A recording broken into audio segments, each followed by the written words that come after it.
Bueno, muy buenas tardes, doctor Álvaro Uribe Vélez. Permítame entonces dar inicio con el protocolo de este foro. En primer lugar, permítame agradecerle por aceptar esta invitación en nombre de California State University, San Bernardino, en nombre de Ágora Masónica, su amabilidad, su deferencia para con nosotros al compartir sus luces sobre el presente y futuro de la democracia. Ágora Masónica retoma este año su rumbo de charlas y de eventos alrededor del pensamiento sobre la democracia latinoamericana. En 2020 nos acompañaron en este foro, entre otros, el secretario general de la OEA, Luis Almagro, exministros de Estado de Colombia como Oscar Iván Zuluaga, Mauricio Cárdenas, José Antonio Ocampo, Juan Carlos Pinzón, Juan Camilo Restrepo, y desde el London School of Economics, Andrés Velasco, exministro de Hacienda chileno.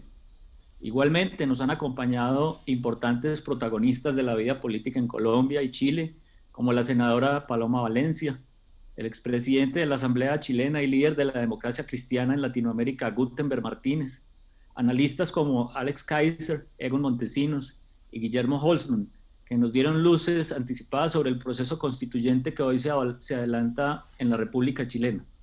Igualmente nos han acompañado en este foro el expresidente Ernesto Samper, el exministro y querido hermano Horacio Serpa Uribe, que en paz descanse, el exvicepresidente Humberto de la Calle Lombana, Brigitte Baptiste, quien actualmente ejerce la rectoría en la Universidad EAN, Rafael Nieto, Rodrigo Primi, Gustavo Petro, Sergio Fajardo, entre otros muchos invitados que tal vez se me escapan en este momento. Este foro, como debe ser todo foro masónico, es pluralista, es respetuoso y es tolerante.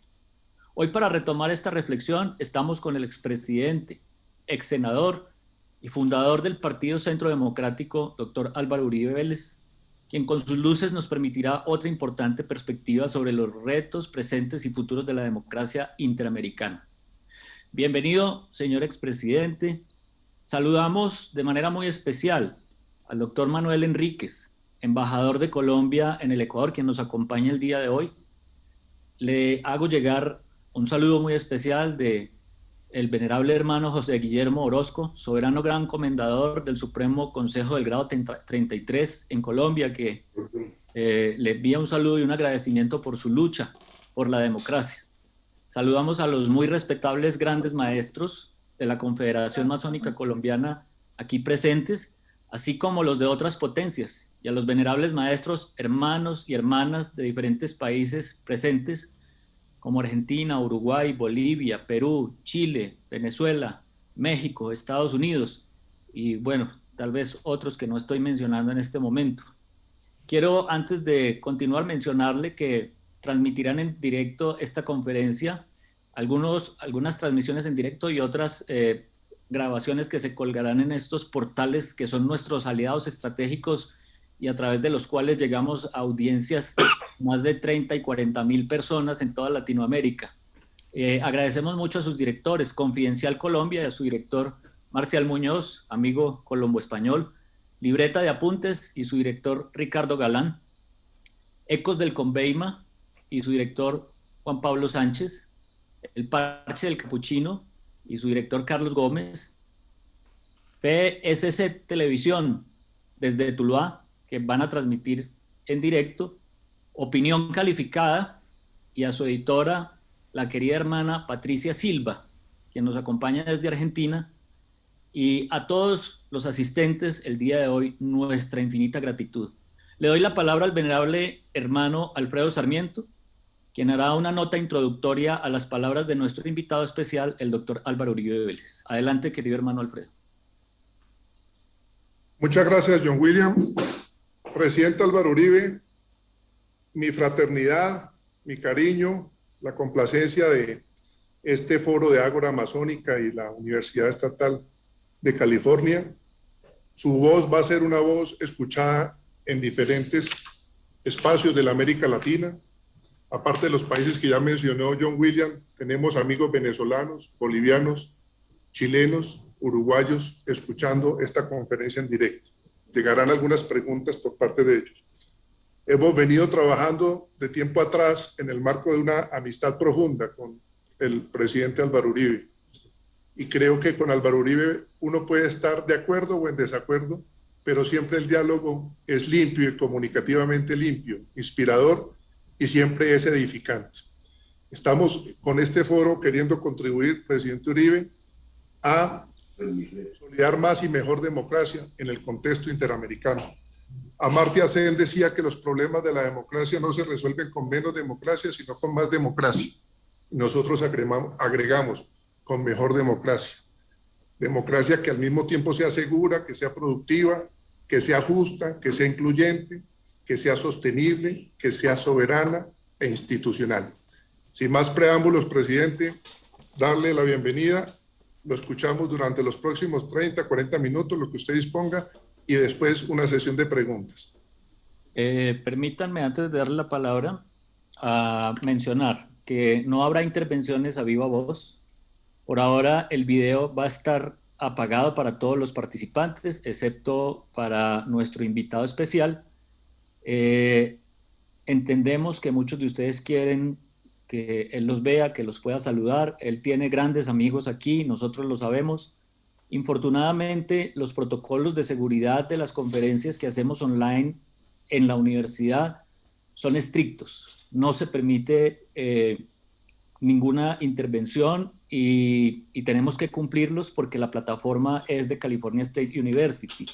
Yo quiero, pues el señor expresidente Uribe es un gran y directo amigo desde hace muchos años, él me conoce, sabe que yo soy profesor en la UPTC de tiempo completo aquí en Tunja, pero ahora fui profesor visitante en California y por eso ahora soy profesor adjunto y trabajo con ellos, en particular con la Escuela de Negocios y de Políticas Públicas de esta universidad, y quiero darle un saludo especial del decano Lawrence Rose, que lastimosamente no pudo acompañarnos hoy por las situaciones que le mencioné de que el verano ya comenzó y hay unos compromisos que cumplir por fuera del campus, y con el Centro para el Desarrollo del Pensamiento Global de nuestra Escuela de Negocios y de Políticas Públicas. Muchísimas gracias. Doctor Uribe, lo dejo con el uso de la palabra y estaré aquí para luego hacerle unas preguntas que vienen del público.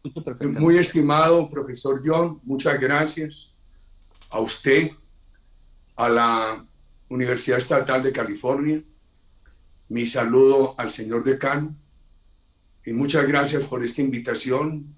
Mi gratitud a ese gran amigo Alfredo Sarmiento, un demócrata respetabilísimo por su transparencia. Mi saludo al embajador Manuel Enríquez, mi saludo con enorme respeto a los grandes maestros de esta tan importante ágora masónica y a todos los asistentes. Yo quisiera distribuir el tiempo de la siguiente manera.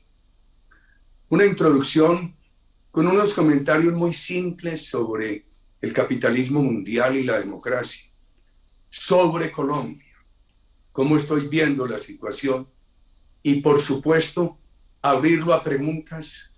He venido mirando con detenimiento la situación de Chile, la situación de Ecuador, la situación de Perú, la situación de México. Entonces, tan pronto yo haga esa introducción, que no me voy a gastar los 30 minutos, voy a procurar hacerla muy rápido, porque en una ocasión, hace 2 semanas que hablé con unos hermanos de ustedes en el Perú, cometí el error de haberme excedido en la introducción y no hubo tiempo para todas las preguntas. Prefiero darle tiempo a las preguntas, estimado profesor John. Yo veo unos grandes riesgos para la democracia mundial y para el capitalismo mundial. Las voces más autorizadas de la economía occidental son hoy muy críticas por la desigualdad. Diría que hay países donde la pobreza está superada, pero se ha aumentado la desigualdad. Países donde ha crecido la clase media, pero llega un momento en que se estanca y aparece una acumulación de aspiraciones justas que se represa. Y entonces se crea un gran desánimo frente a la democracia. Países como Colombia, cuya clase media y cuyos sectores más pobres se han afectado todavía más con esta pandemia. Algunos de los economistas, la receta que dan es crear un régimen precario de propiedad o elevadísimos impuestos. Yo tengo bastantes preocupaciones. Yo creo que la equidad, la mayor aproximación a la igualdad material, se puede conseguir sin afectar el emprendimiento privado, sin afectar las libertades y, por supuesto, con un valor que se llama la seguridad. Los países como Colombia, cuando han creído que se hace equidad con impuestos excesivos, con exceso de regulaciones al emprendimiento, frenan los procesos de crecimiento. Y al frenar los procesos de crecimiento, se frenan los procesos de creación de empleo de calidad y los procesos de reducción de la pobreza y de construcción de equidad. Algunos hoy dicen que la pandemia tiene que cambiar todos los paradigmas. Por supuesto, la ciencia tendrá que traernos mejores respuestas a esta pandemia y a lo que puede sucederse. Entonces, yo diría que necesitamos más respuestas de la ciencia. Hay países muy atrasados en la vacunación. Hay países que no alcanzaron a adoptar bien sus sistemas de salud y hay mucha incertidumbre sobre lo que puede pasar. Esta pandemia ha estimulado las comunicaciones digitales, la educación digital, el trabajo digital. Un sector muy grande de la población mundial ve la pandemia también con una concausa, que es la afectación ambiental. Entonces hablan con toda razón de la necesidad de avanzar hacia las energías alternativas, de respetar todas las normas ambientales, de acelerar la velocidad para eliminar las emisiones, etc.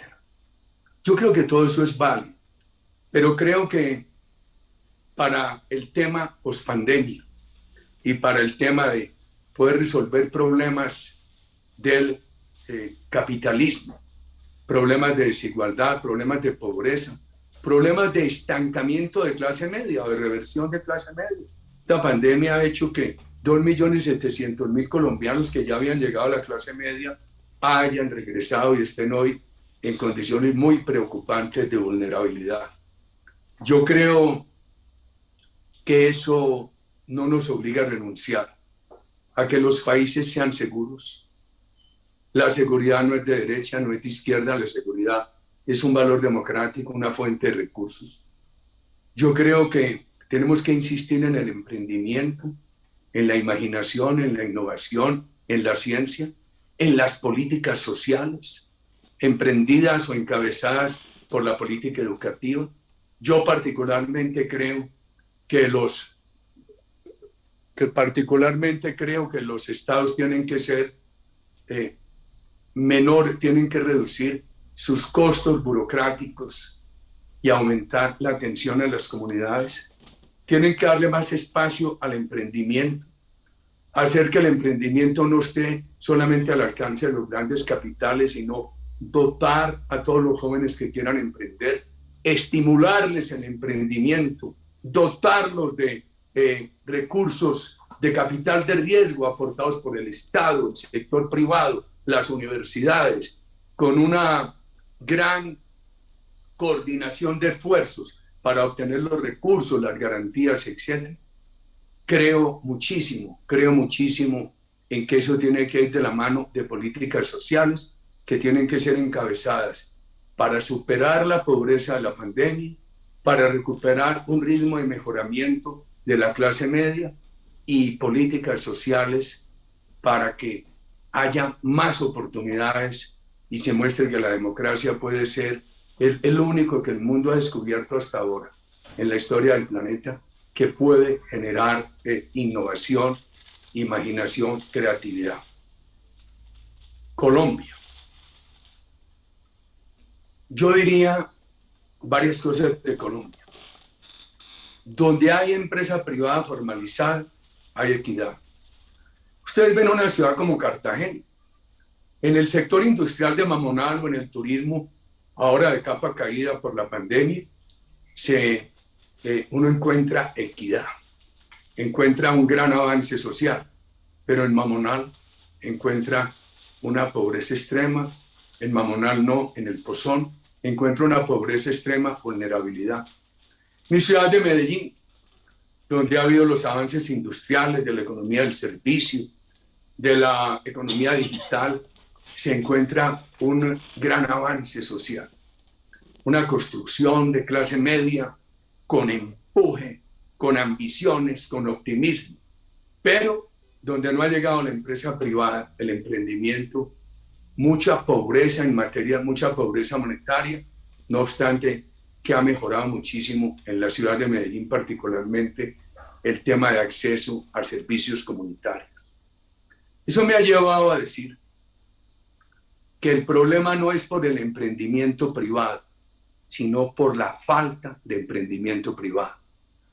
Mientras muchos lo que quieren es asfixiar el emprendimiento privado con regulaciones, con exceso de impuestos, desde mi punto de vista creo que lo que necesitamos es que haya más posibilidades para el emprendimiento privado, para que éste se expanda y así vamos resolviendo problemas de pobreza extrema, de pobreza monetaria, de estancamiento de la clase media y de desigualdad.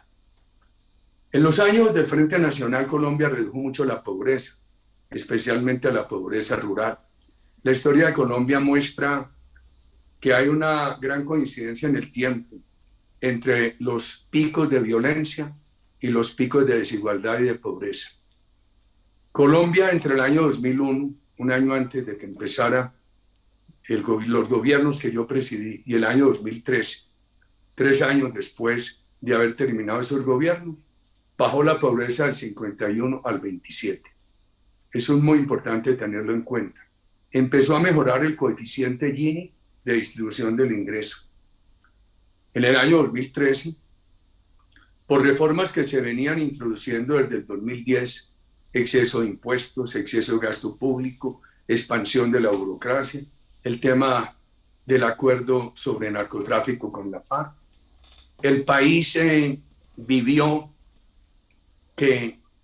un cambio, esa gran expansión de la economía, esa gran cuantía anual de inversión, ese avance en la creación de empleo de calidad se frenaron y se congeló la reducción de pobreza.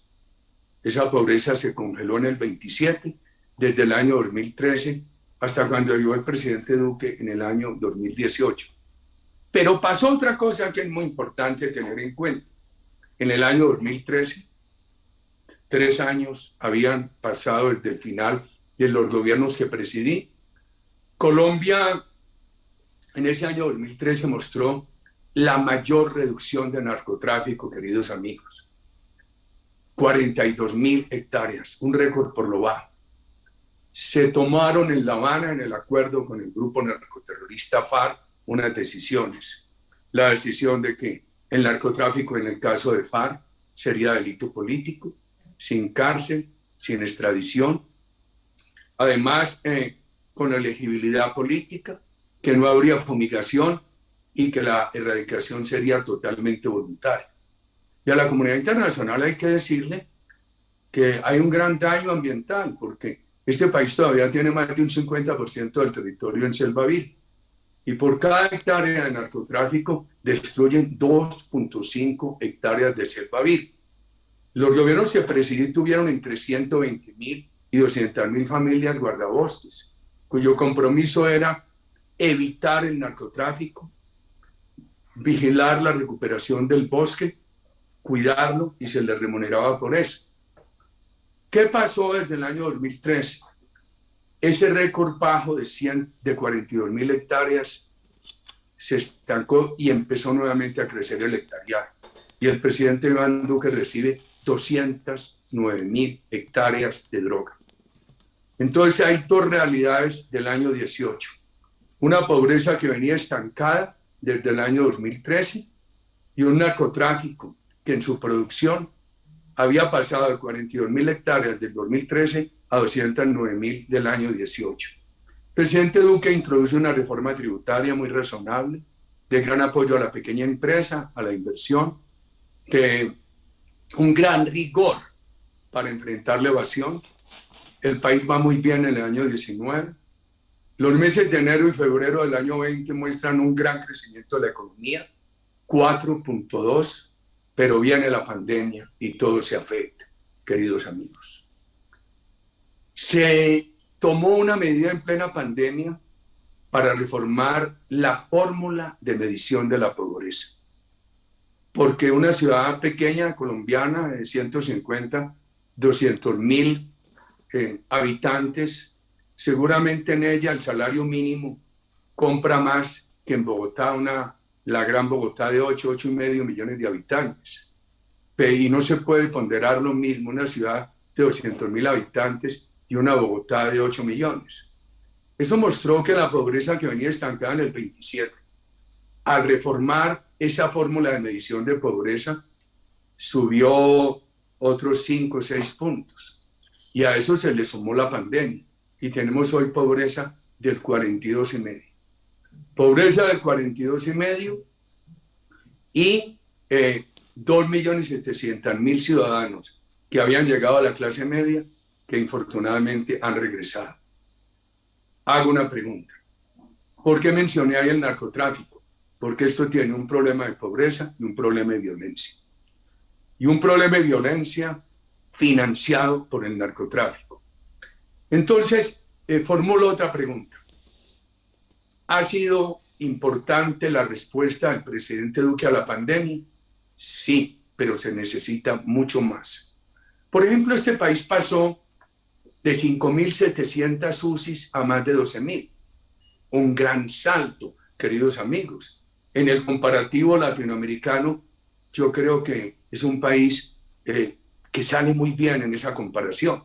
El sistema de salud de Colombia, que tiene hoy una cobertura, si no es del 100%, cerquitica, y que es bastante equitativo, afectado por años, no en el gobierno Duque, afectado por años por la corrupción, ha mostrado en esta pandemia que Colombia es uno de los países del mundo donde menos dinero de bolsillo ha tenido que gastar el ciudadano para atender los gastos de la pandemia.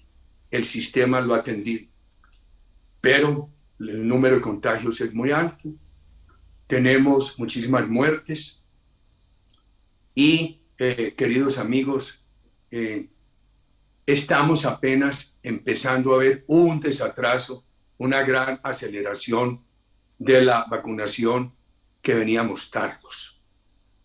Veamos lo de pobreza.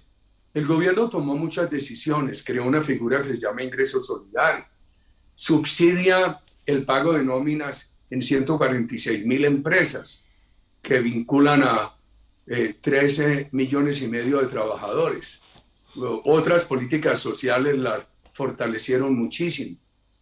Ha apoyado mucho a sectores, pero eso no ha alcanzado por la dimensión de la pandemia, queridos amigos. Y además los contagios se han aumentado por todas las protestas, las aglomeraciones en las calles, lo que ha causado, nos tiene que poner a pensar por la contradicción entre la salud pública o el derecho a la libertad de expresión dentro de la aglomeración. Ese es un dilema que se tiene que resolver con gran sensibilidad democrática, porque unos dicen, no nos pueden afectar el derecho a protestar con aglomeraciones en la calle, y hay médicos sumamente quejosos, queridos amigos, que consideran que estas aglomeraciones han sido, un médico que dijo que son aglomeraciones asesinas. Miren qué dilema ético tan difícil de resolver. Nosotros desde hace mucho rato hemos dicho que el gobierno debería haber sacado una reforma tributaria que solamente pagaran los sectores más pudientes para ampliar la cobertura social de la pandemia. El gobierno inicialmente dijo que no. Después vino con una reforma tributaria que nuestro propio partido, siendo partido de gobierno, tuvo que rechazar. Y entonces se empezaron en Colombia unas protestas muy grandes en la calle y una acción terrible de violencia. Las protestas son respetables en esta democracia. Y más aún, yo diría que por la pobreza y por esa reforma tributaria, uno tendría que no solo respetarlas, sino también justificarlas. Muchas personas de nuestro partido salieron a la calle a protestar por los dos elementos. Pero digamos, esa protesta es espontánea, tiene una causa social. Pero entra la violencia, los bloqueos, la destrucción. Esto que ha habido terrible violencia en Colombia, esa violencia sí no es espontánea. Esa violencia está financiada por el narcotráfico, obedece a un formato internacional y se la anunciaron al presidente Duque desde su elección. Le dijeron, le vamos a mantener una ingobernabilidad en la calle. No voy a hablar de las consecuencias humanas de esta violencia, tantas vidas, tantos heridos, tantos contusos, tanta destrucción económica. Solamente en el Valle del Cauca, que es la región agroindustrial más importante de Colombia y una de las más importantes de América Latina, con mucho empleo formal y de alta calidad, paralizaron el 32% de las empresas, restringieron el 31% de las empresas, pereció el 20% de la avicultura, y allí la avicultura representa el 30% de la avicultura colombiana. Y allí está Colombia no tiene sino 2 puertos en el Pacífico, uno pequeño que es Tumaco, muy en el sur, en la frontera con Ecuador, y Buenaventura en el Valle del Cauca. Un puerto que para movilizar contenedores y carga necesita en 2 sentidos con el interior del país una movilización de 3.000 camiones al día. Están movilizando 800 y estuvo durante 4 semanas totalmente cerrado. Inclusive hoy se quejaba el gerente de la Federación Nacional de Cafeteros que ya le han cancelado contratos en el extranjero por no poder llegar a tiempo con el grano a los mercados internacionales. Un daño tremendo. Estos daños van a costar más de 1 punto del PIB y estamos esperando una reforma tributaria moderada que apenas paguen los sectores más pudientes para poder atender los problemas sociales, ampliar las coberturas sociales, que esa reforma no va a recaudar más de 1 punto del PIB, 1.2. Imaginen ustedes el daño de esta violencia. Entonces yo diría, al problema social, soluciones sociales, a la violencia, autoridad. Cuando yo hablo de autoridad, muchos de mis críticos le dan a eso el alcance de incitación a la arremetida violenta contra quienes protestan. Nunca. La autoridad es frente a los violentos. Frente a la inconformidad social, soluciones sociales. Frente a la autoridad, frente a la violencia, autoridad. Y cuando la autoridad es fuerte, se ejerce a tiempo, produce efectos disuasivos. Cuando no se ejerce a tiempo y es débil, se genera más violencia. Y ya hemos visto casos muy preocupantes de ciudadanos que blanden armas, disparan armas, que uno podría decir que inicialmente son expresiones de legítima defensa privada.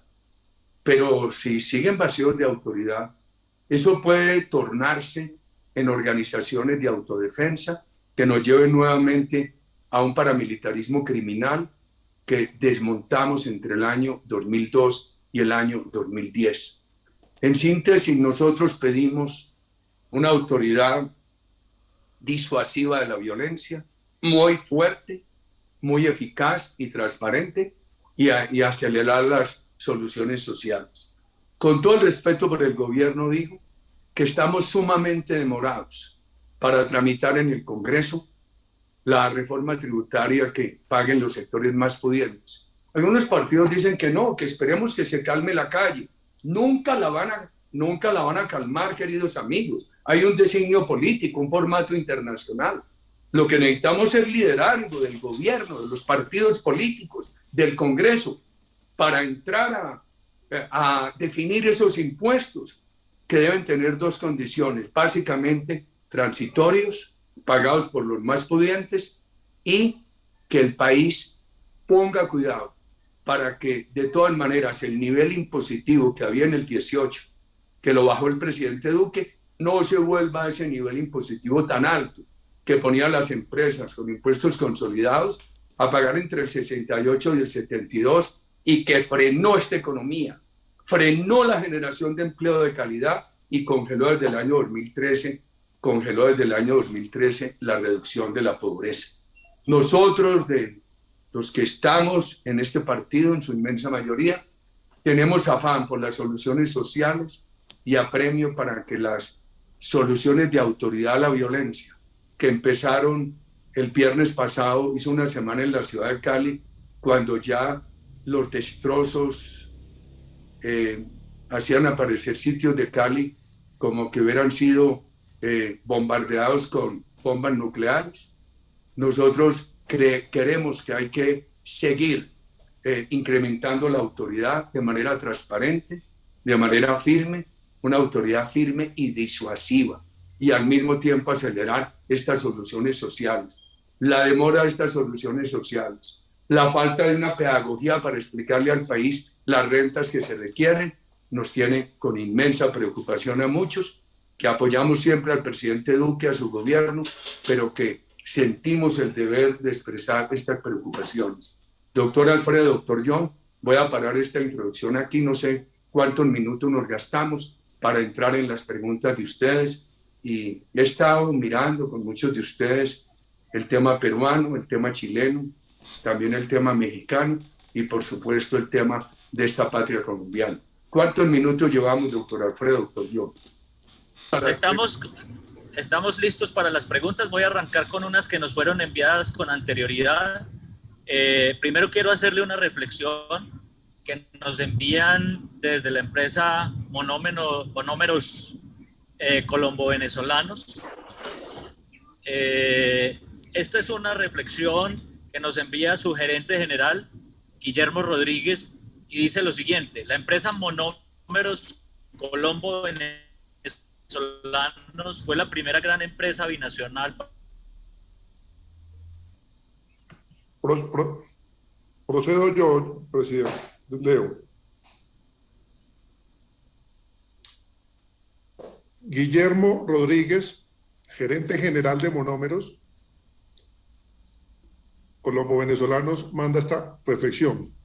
La empresa Monómeros colombo-venezolanos fue la primera gran empresa binacional para promover la integración entre Colombia y Venezuela.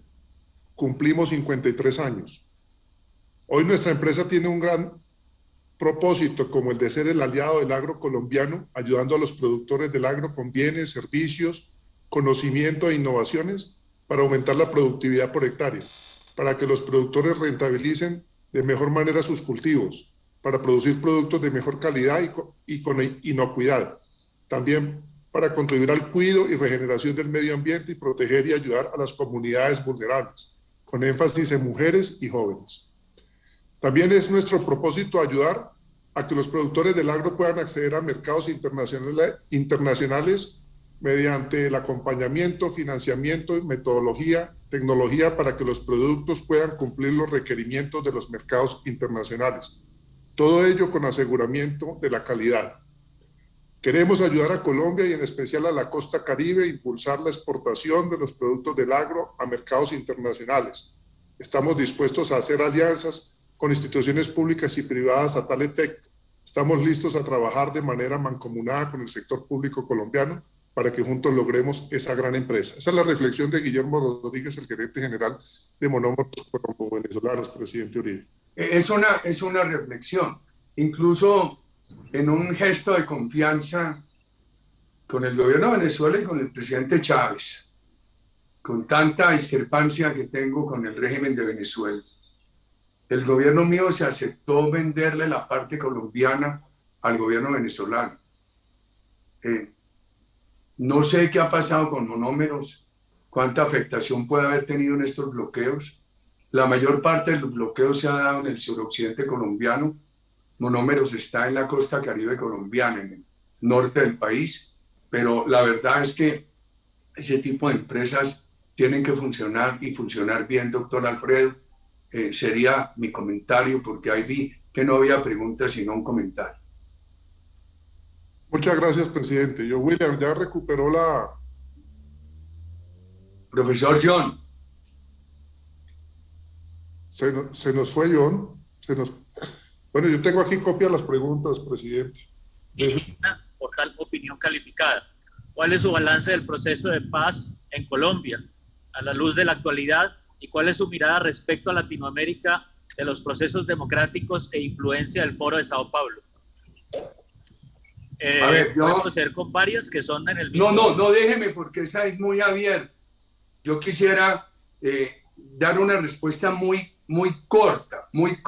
Ok, bueno, perfecto. Y que hubiera unas más cerradas, porque me extiendo mucho. Yo por naturaleza hablo muy largo y me da miedo conmigo cuando hablo tan largo. Mi visión del proceso de paz es que encantó a la comunidad internacional. La palabra paz es cautivante y fue un proceso de claudicación y ninguna paz trajo. El proceso de paz violó las líneas rojas que el gobierno colombiano en la época había establecido. Dijo, habrá cárcel por delitos atroces, ni un día. No habrá presencia en el Congreso de los responsables de delitos atroces, allá están. No habrá curules regaladas, se las regalaron. Violaron las propias líneas rojas que había marcado el gobierno. Yo diría que no fue un proceso de paz, sino un proceso de claudicación. La FARC firmó porque Cuba y Venezuela dijeron, usted tiene que firmar. El gobierno les ha concedido todo lo que han pedido. Además fue ilegítimo, porque se perdió, porque él no ganó el plebiscito. El gobierno había dicho que si perdían el plebiscito no habría acuerdo. Cuando él no ganó el plebiscito, nosotros dijimos, estamos de acuerdo con la paz, pero pedimos un gran entendimiento nacional para hacerle unas reformas a ese proceso. No las aceptaron. Y el colmo de la ilegitimidad, un plebiscito, una gran participación popular donde ganó el no contra la opinión mundial expresada y contra las encuestas. ¿Sabe cómo enmendaron eso? Lo enmendaron con una proposición en el Congreso. Ni siquiera tramitaron una ley, ni siquiera tramitaron una reforma constitucional. Yo no entiendo desde el punto de vista de las equivalencias democráticas que en un país democrático como Colombia se hubiera llegado a ese extremo. Pasó de 42.000 hectáreas de narcóticos del año 2013 a 209.000. Dejaron bastante amarrado el actual gobierno. Con mucha dificultad ha logrado bajar a 159.000 hectáreas y hay 4.000 reincidentes de FARC dedicados al narcotráfico, protegidos en Venezuela. Eso crea muchas dificultades en las relaciones con el régimen de Venezuela. Ha crecido mucho otra guerrilla que estaba bastante disminuida, como el ELN, y otros grupos llamados bandas criminales han crecido mucho.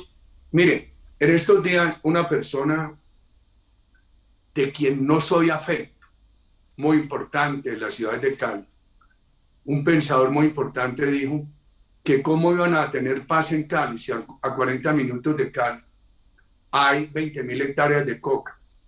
Cada hectárea produce 6 kilos al año. Cada kilo vale $1 millón en el mercado internacional. Y que esa producción es igual al presupuesto de la ciudad de Cali. Entonces, un presupuesto de la ciudad de Cali para atender sus millones de habitantes igual a 20.000 hectáreas de coca en el vecindario. Esto además ha creado un gran desequilibrio frente a las obligaciones del Estado de garantizar protección a todos los colombianos. Yo diría que ese proceso de paz no fue bueno.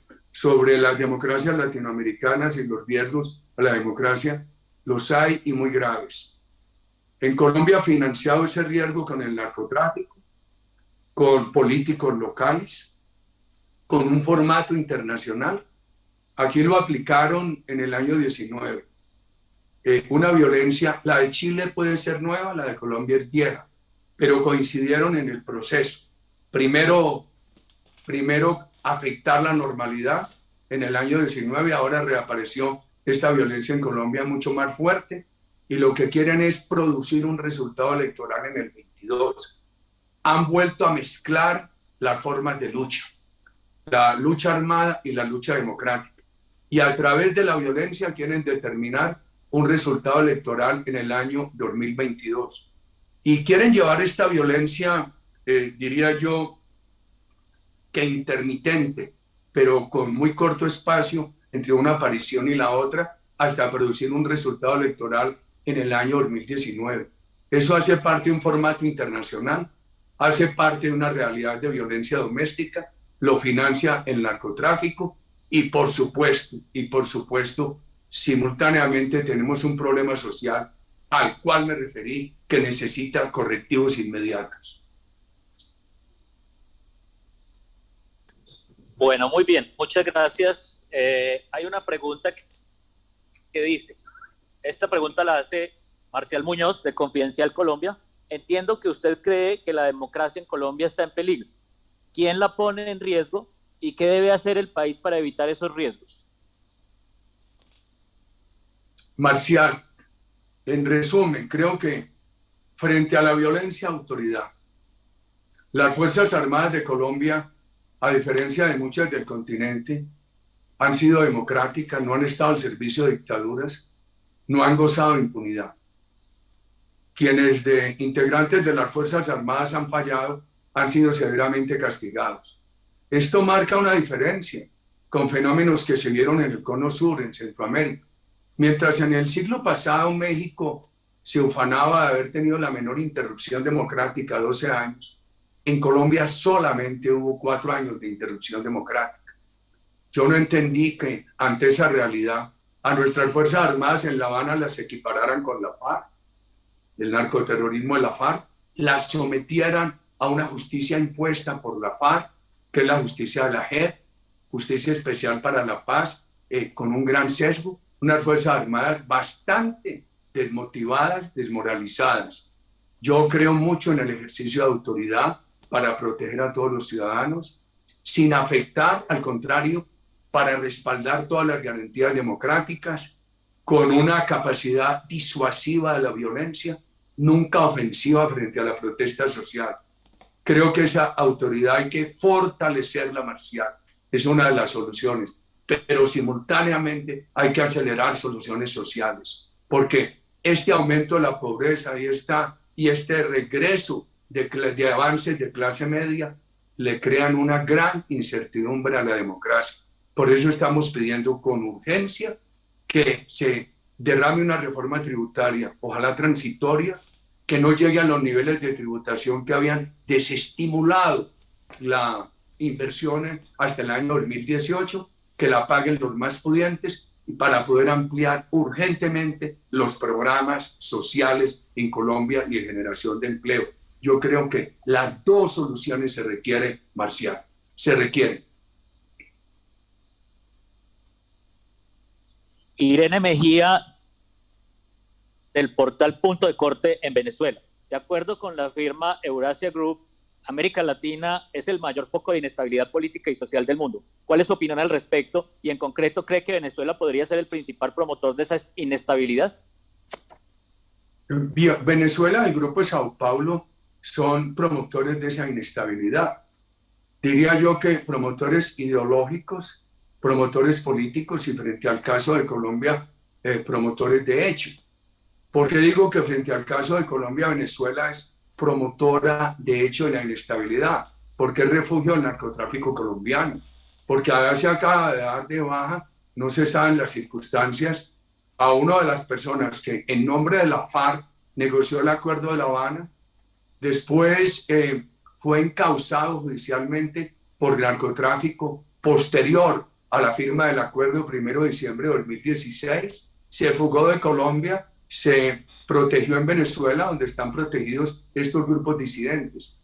Una de las causas de lo que yo llamaría la estabilidad de la tiranía de Venezuela es que tienen recursos de narcotráfico, tienen sus propias fuerzas armadas y el apoyo de los grupos violentos de Colombia, amén de otras consideraciones. Por ejemplo, en Colombia hay 1.300.000 venezolanos, lo menos, puede haber más, que han sido atendidos con toda la generosidad del Estado colombiano.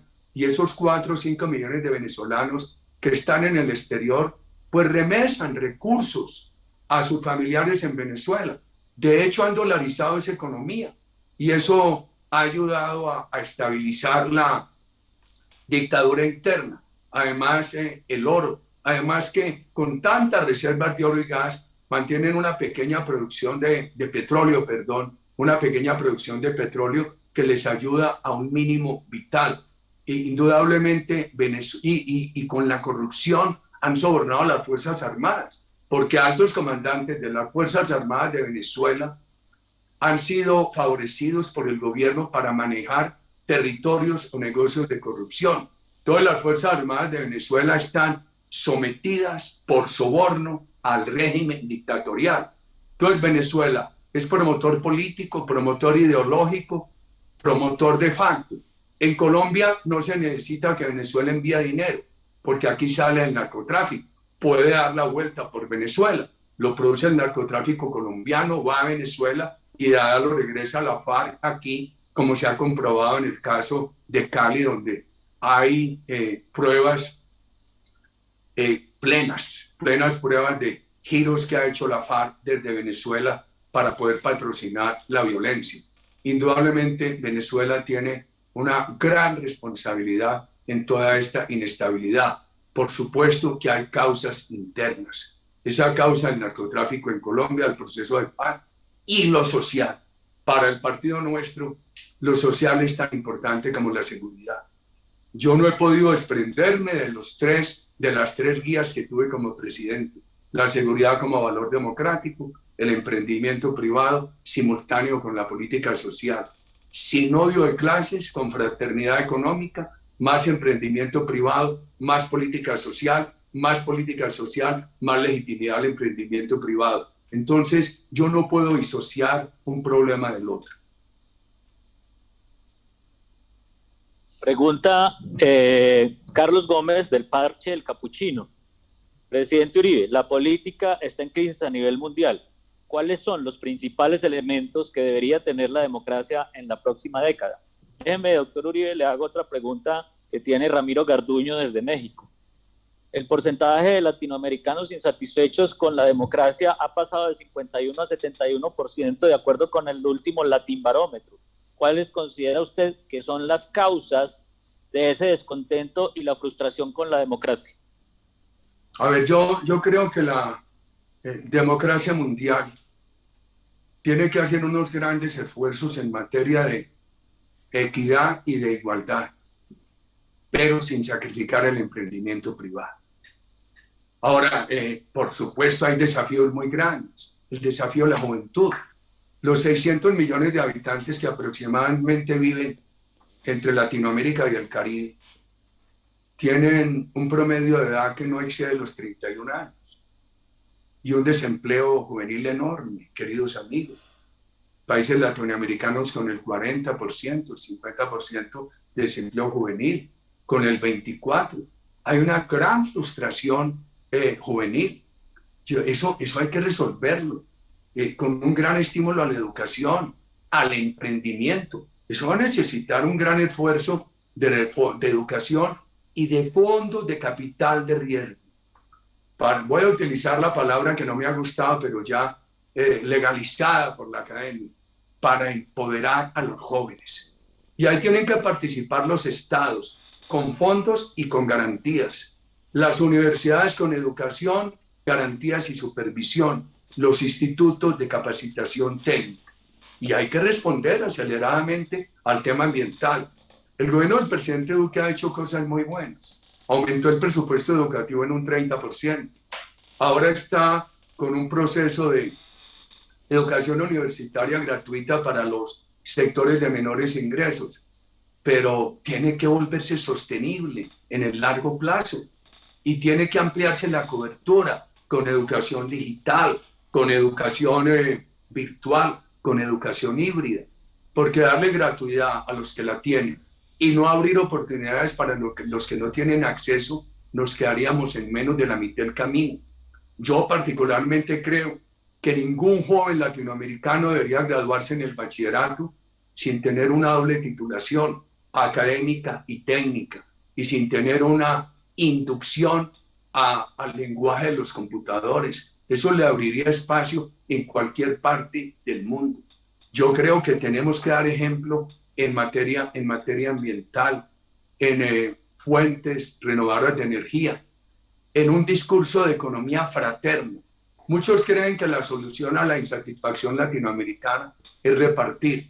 Otros creemos que es impulsar el emprendimiento, las oportunidades y ayudar con recursos, si se quiere, de reparto para que los que no tienen oportunidades salgan adelante, para superar la pobreza extrema, para poder acelerar los escaños de avance de la clase media, estancada o en reversa por los problemas sociales. Diría yo que los países que tienen democracia y respetan el emprendimiento privado tienen esperanza para superar este enorme problema de incredulidad democrática que me señalan desde México. Pero Cuba no tiene esperanzas, Venezuela tampoco. En Cuba han sacrificado 4 generaciones, Venezuela va a sacrificar la segunda. En 1998 tenían un 40% de pobreza, hoy están en el nivel de Haití. Yo reconozco el problema, pero digo, con democracia, con seguridad, con emprendimiento, con políticas sociales, con fraternidad, hay esperanza. Sin eso, con totalitarismo, no hay esperanza. De ahí la importancia de lo de Chile. Si Chile pasa del Estado simplemente secundario al Estado garantista, da un gran avance. Si se aproxima al totalitario, un gran retroceso. Si Chile avanza en derechos sociales, pero se quita cualquier idea de totalitarismo, a Chile le puede ir muy bien. Si en lugar de pasar del Estado subsidiario al garantista, al de los equilibrios en salud, en educación, en medio ambiente, se aproxima al totalitario, un gran daño para Chile y para América Latina en general. Presidente, Tomasa Yarjuy es una indígena boliviana que fue ministra de Asuntos Campesinos y Étnicos hace ya varios años en su país. Quiere preguntarle a usted, presidente, sobre cómo está visualizando el tema étnico indígena en el marco de los retos de la democracia hoy en América Latina. Me voy a referir solamente, señores ministros, con todo respeto al caso colombiano. La administración Barco en Colombia le entregó el 33% de las áreas del país a las comunidades indígenas. Tienen razón las comunidades indígenas cuando dicen la mayor parte es él, pero a mí me pareció bien, porque las comunidades indígenas cuidan los recursos naturales, pero también en muchas partes del país tienen suficiente tierra útil para salir adelante. Hay una organización indígena en el sur del país que infortunadamente se ha dejado contaminar mucho de narcotráfico y de violencia. Hay otras organizaciones indígenas que son compatriotas muy razonables. Yo diría que uno no puede hacer tabla rasa. Hay que distinguir entre los compatriotas indígenas razonables con las aspiraciones de salir adelante y aquellos que infortunadamente, como una organización del sur del país, se han dejado contaminar de narcotráfico y de violencia. Bueno, muy bien. Tengo una pregunta de Guido Asensio desde Chile. Guido dice, considerando el escenario de países vecinos que se encuentran en procesos eleccionarios, cuestionándose unos a otros como ocurre en Perú recientemente, ¿cuál cree usted que son los caminos para la mejor convivencia en los países latinoamericanos? ¿Bastará con las instancias internacionales actuales o será necesario repensar la articulación de otro tipo de alianza, que represente valores renovados? Yo no sabría decir, pero por ejemplo, cuando veo lo del Perú, veo una diferencia. A Venezuela no le avisaron, al Perú le han avisado lo que quiere hacer Pedro Castillo, muy posiblemente presidente del Perú, porque el presidente Chávez, candidato, siempre habló de respeto a la libertad de prensa, de respeto a los organismos internacionales, de respeto a la empresa privada. Siempre dijo que su lucha sería contra la corrupción y por la equidad. Y cuando llegó afectó severamente las libertades, expropió medios de comunicación, a otros para no expropiarlos obligó a sus dueños a venderle a personas afines al gobierno, implantó una gran dictadura, afectó severamente la empresa privada. En los primeros años no se sintió con petróleo que pasó de 12, 15 dólares a 40, 50, 100, 140, pues hubo un gran consumismo en Venezuela. Ese petróleo, ese volumen de exportaciones permitía un gran consumismo. Entonces había una especie de delirio, de felicidad que no dejaba ver el daño que estaban causando con la supresión de las libertades y con las restricciones a la empresa privada. Y cuando va pasando esa bonanza, cuando ya va desapareciendo la empresa privada, se va reduciendo a los mínimos, cuando ya, a pesar de la reserva, la misma producción petrolera se cae de 3,5 millones de barriles a 700,000, 1 millón de barriles de hoy, ya se siente toda esa pobreza, que en las épocas del consumismo del presidente Chávez no se sintió. Yo diría que la diferencia entre el presidente Chávez y el presidente Maduro es que el presidente Chávez tuvo chequera, Maduro no. Y eso hace una gran diferencia. El Perú, el candidato Castillo le avisó a los peruanos. Ha mostrado toda su rabia frente a la empresa privada. Cualquier empresa grande la llama monopolio. Cree que es muy fácil garantizar el transporte aéreo con nacionalizaciones. Es enemigo de los organismos multilaterales. Habla de un cambio en la Constitución que, por la composición política del nuevo Congreso peruano, en principio no parecería posible dentro de las reglas constitucionales del Perú que se inventarán para hacerlo. Entonces, si ese es el programa que va a desarrollar en un Perú en crisis, eso puede producir más perturbación. El presidente Chávez encontró un 40% de pobreza, pero un país con todas las condiciones para superarlo. Yo estuve en Venezuela en junio del año 98, meses antes de la elección del presidente Chávez. Me mandó el St. Anthony's College de la Universidad de Oxford, y en el reporte que hice al regresar dije: Venezuela está muy bien, pero le puede ir muy mal. Recuerdo una conferencia del presidente Caldera: Venezuela iba muy bien. Habían pasado los años de corrupción, había tenido ese cuatrienio del presidente Caldera con transparencia, ese presidente transitorio, don Ramón de J. Velázquez, con gran transparencia. El país estaba haciendo una prospección para llegar a producir 5,5 millones de barriles de petróleo, grandes reservas de gas, 600,000 hectáreas de reforestación comercial, excedentario en leche, en carne, en avicultura, excedentario en cacao, excedentario en arroz, excedentario en maíz, con una gran minería de hierro, una gran producción de acero. Pero había un gran entusiasmo por el presidente Chávez. Lo eligieron y hizo un viaje a Europa de presidente electo. Lo recibimos en la universidad, en el St. Anthony's de la Universidad de Oxford. Yo le pregunté desde el público: presidente, en Colombia se acaba de posesionar el presidente Pastrana, elegido democráticamente.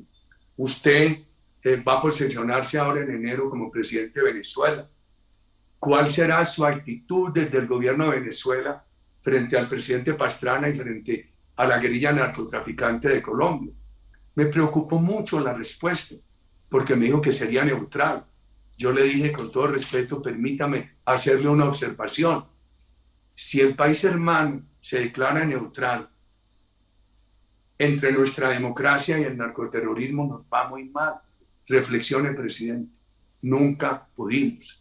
En alguna ocasión hablábamos en los diferentes foros internacionales sobre el tema de la empresa privada. Yo me atreví a decir que toda la política social que quería hacer Venezuela no debería prescindir de la empresa privada, que para hacer una política social sostenible en el largo plazo necesitaba una gran empresa privada.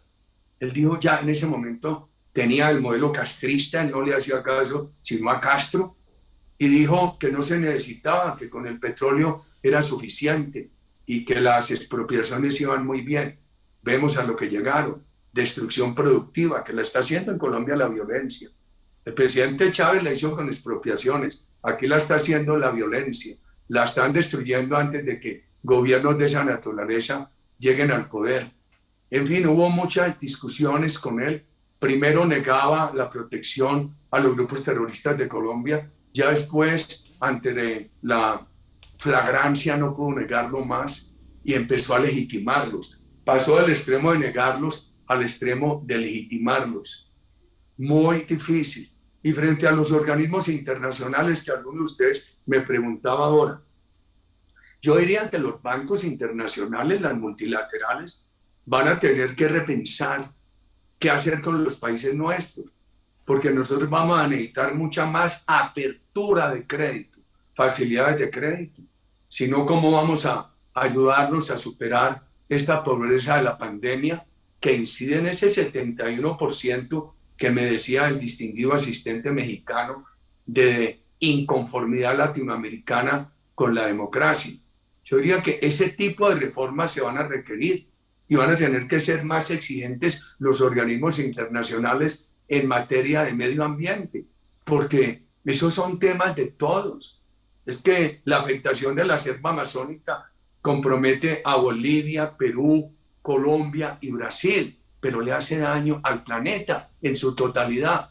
Entonces hay que hacer unas reformas, indudablemente, pero esas reformas no se pueden sustituir por un marxismo-leninismo nacionalista, que a alguna parte llegará, como dice el muy posible presidente del Perú, el profesor Pedro Castillo. Eso ya se sabe dónde llegan.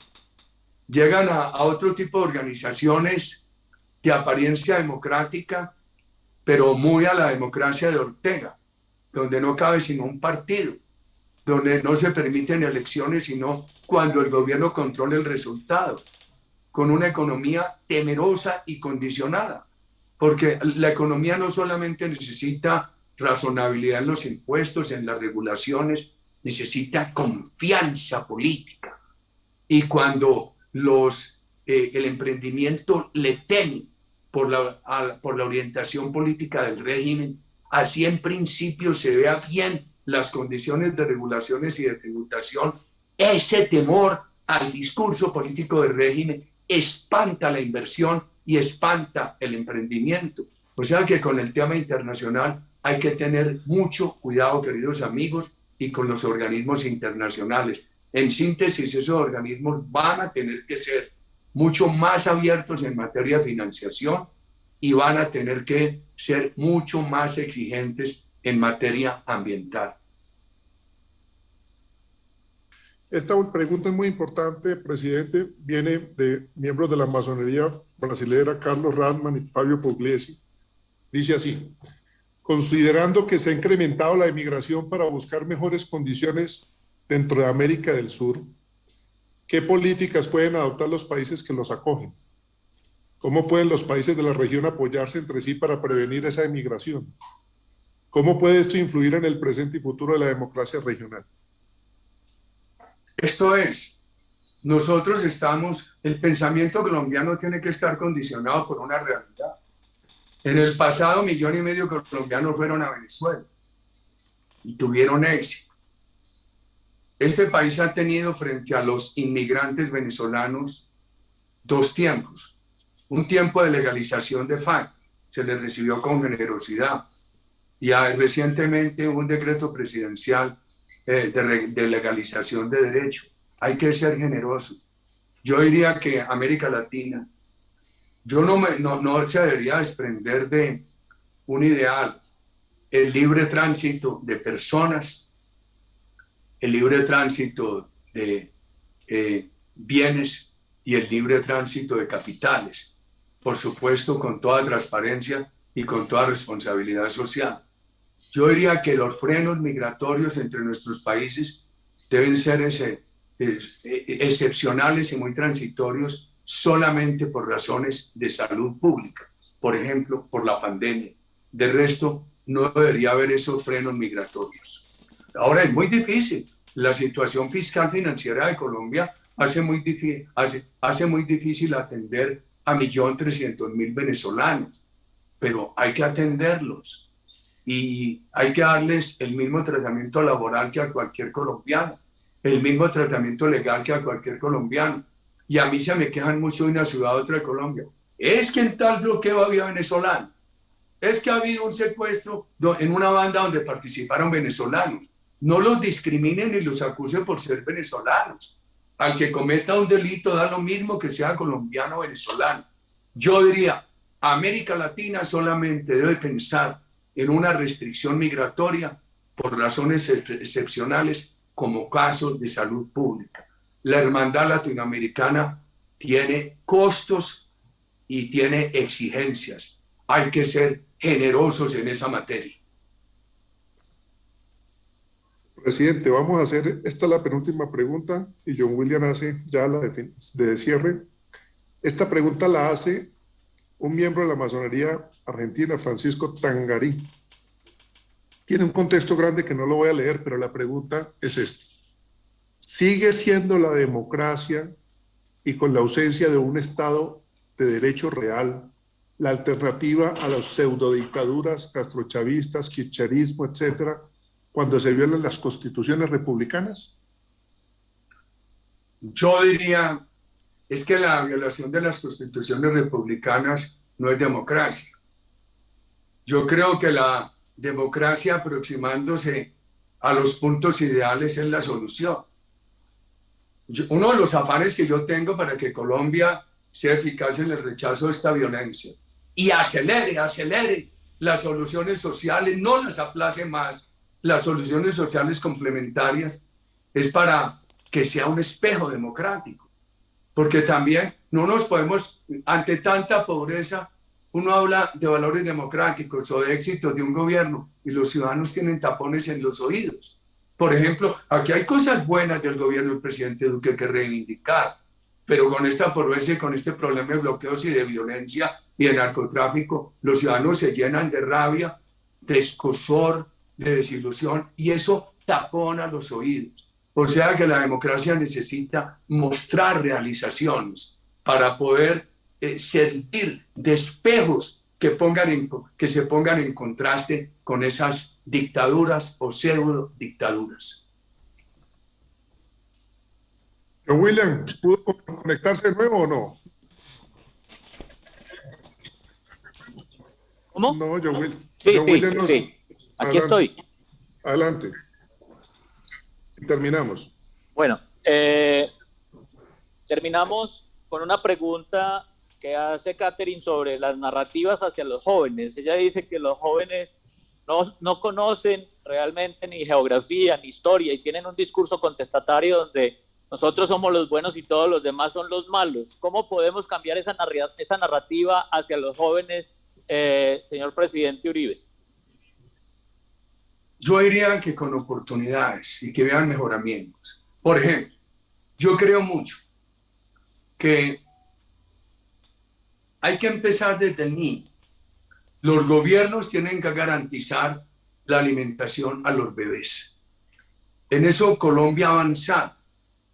El desarrollo del niñito desde que nace hasta los 6 años. Una etapa fundamental para el posterior aprendizaje del niñito.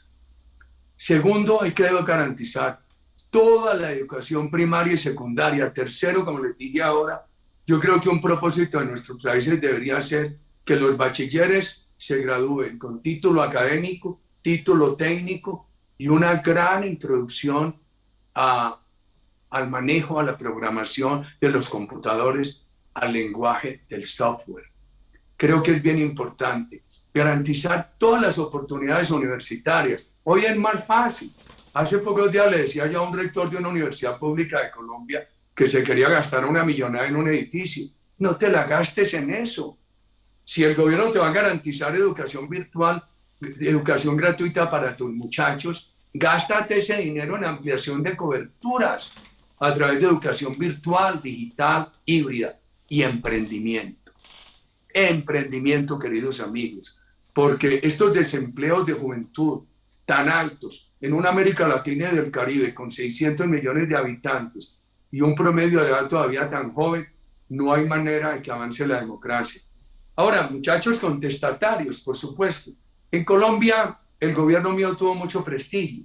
Mi persona hoy la han desprestigiado mucho, con procesos judiciales injustos, con una narrativa frente a los jóvenes. No le cuentan la realidad. Yo salí después de 8 años de gobierno con una encuesta del 76-84%. Habíamos mejorado la seguridad, la inversión, la economía, las políticas sociales. El país estaba sintiendo una gran reducción de la pobreza, un ascenso de ciudadanos pobres a clase media. No dejamos el país convertido en un paraíso, pero habíamos mejorado. Pero hoy digo, eso terminó en el 2010, estamos en el 21. 11 años de tantas dificultades. Los muchachos que me critican a mí hoy no habían nacido, eran unos bebecitos. ¿Qué les voy a decir yo? Que en la época de Matusalén se vivió mejor. Lo mío ya ocurrió hace muchos años. Y entonces tengo que entender que yo, en defensa personal, tengo que decir lo que se hizo, que está legitimado por las cifras, pero no me puedo quedar allí. Necesitamos respuestas a los jóvenes. El presidente Duque tiene unas buenas ideas en eso.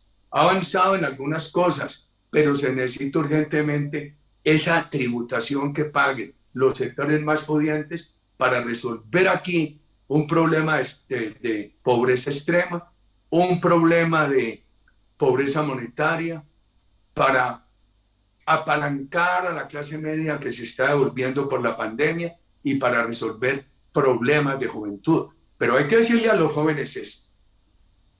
Cualquier mejoramiento a los jóvenes no lo logra una política sectorial focalizada a los jóvenes. No basta con eso. Hay que hacerla, pero no es suficiente. Eso requiere un país seguro y con emprendimiento. Usted educa a los jóvenes. Muchos dicen, pero ¿para qué me educan si... Muchos jóvenes dicen, ¿para qué me educan si no tengo posibilidades de emprendimiento ni de trabajo? Tengo que salir a poner una venta callejera. Yo le quiero decir a los jóvenes, por eso hay que pensar en una política focalizada a los jóvenes, pero en una gran política de país. Porque si hay una política para los jóvenes, pero no hay una gran política para el país de seguridad, emprendimiento, de avance social, la política para los jóvenes no sirve. De pronto los educan, pero se quedan sin oportunidades de empleo, de emprendimiento. Y si el país va muy bien, pero no hay una política para los jóvenes, el país puede producirse el efecto de que el mejoramiento del país se estanque por falta de políticas a la juventud.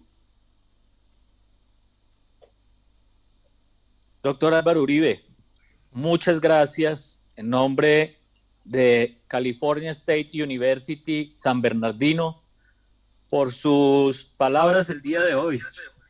Como dijo Alfredo, uno puede estar de acuerdo o en desacuerdo con el doctor Álvaro Uribe, pero con él la comunicación siempre es limpia. Siempre es un gusto escucharlo, es un placer tenerlo aquí.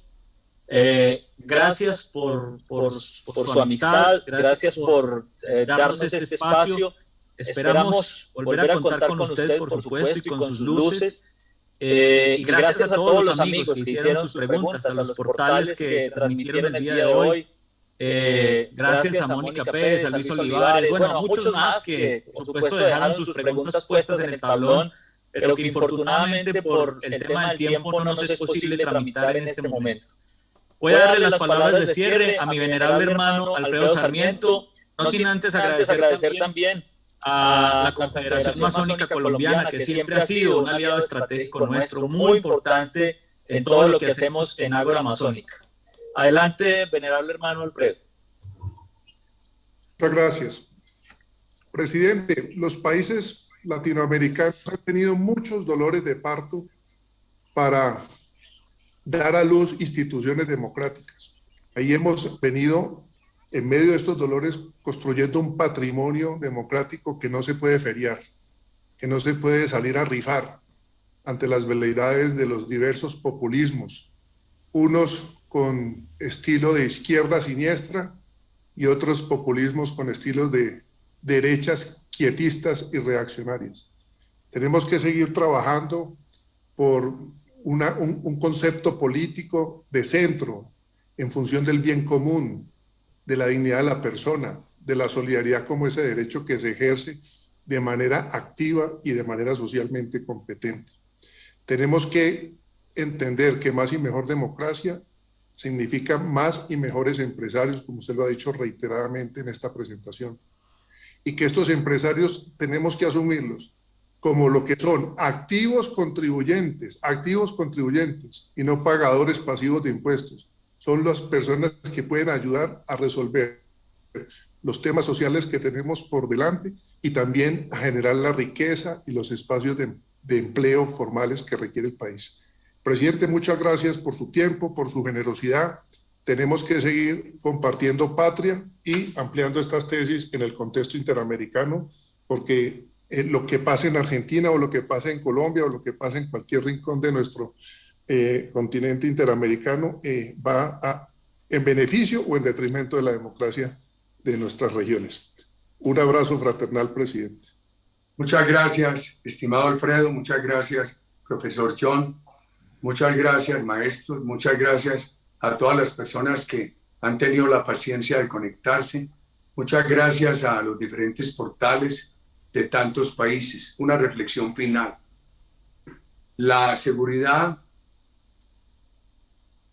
con concepto democrático es el valor imprescindible de convivencia dentro de la diversidad. Es fuente de riqueza. La empresa privada, por su creatividad, hasta hoy no se le ha encontrado sustituto. Yo la defiendo no como un fin, sino como un medio para crear bienestar social. He estado muy honrado de participar en esta reunión virtual con ustedes. Muchas gracias a la Universidad Estatal de California San Bernardino. Muchas gracias al profesor John, Alfredo, la asistencia del embajador Manuel Enrique, de todos ustedes. Me siento muy honrado y muchas gracias. Presidente, y también muchas gracias a Laura Medina, que fue artífice para que lleváramos esta jornada feliz término. Un abrazo. Por aquí está y lo manda a saludar. Muy amables. Muchas gracias. A todos los amigos en los diferentes rincones de América Latina que nos han acompañado, nuestra fraternidad. Esta grabación la podemos compartir en breve. En todo caso, a través de los portales que nos han acompañado, también allí se está circulando para diferentes personas y quedará allí en los medios para acceso de cada uno de ustedes y para que lo circulen. Ha sido una experiencia muy grata. Retomamos entonces este año con lujo de detalle las actividades del Ágora Amazónica. Necesitamos hacer de este foro un foro interamericano. Hemos tenido un espectro de conferencistas de Colombia, muy importantes todos ellos, pero necesitamos traer a este foro conferencistas del Brasil, de Argentina, de Uruguay, porque más y mejor democracia tiene que ser un propósito interamericano. Muchas gracias, querido hermano John, a todos los portales. Hubo preguntas que quedaron por fuera. Téngannos la paciencia, porque a veces el tiempo es el recurso que es escaso en este tipo de jornadas, pero creemos que pudimos darle trámite a la mayor cantidad de inquietudes que